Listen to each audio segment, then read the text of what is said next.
let's make art inspired by a frame. My name is Julie, and today I'm going to continue my series where I get a frame and I create a piece of art based on what it looks like. So I found this frame which looked like the blue parts, they kind of reminded me of lily pad, but when I started observing a little closer, the flapping sort of parts, they reminded me of the way a bird's wings open. So I started thinking, well, what is a bird that wades in water? And I thought, herons. Herons wade in water. And since it's blue, why not the blue heron? I was also inspired by this picture of a blue heron in this lake full of lily pads, and it just felt like the perfect inspiration for this art.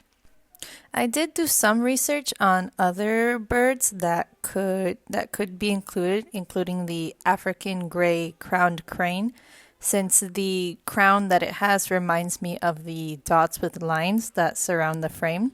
But I chose the blue heron because they tend to go fishing in wetlands full of lily pads, and I want it to be somewhat biologically accurate, but as you'll soon see, the bird does have his wings open, which is not a typical behavior of blue herons.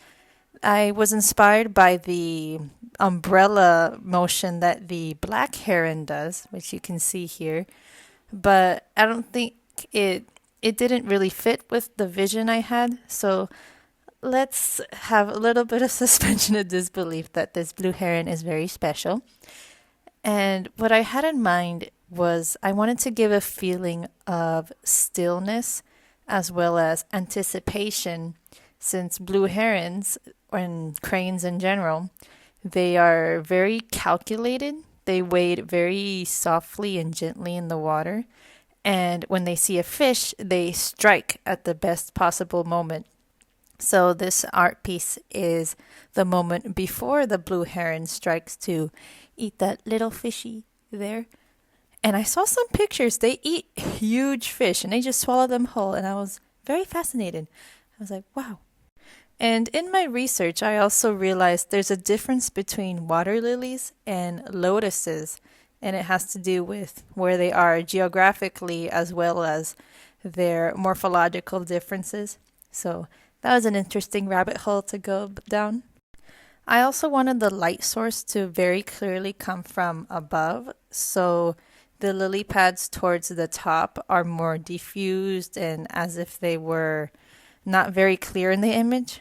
And I hope that makes the line of sight go up to down to the blue heron, and then you look at the blue heron's head and it points at the fish that it's about to strike.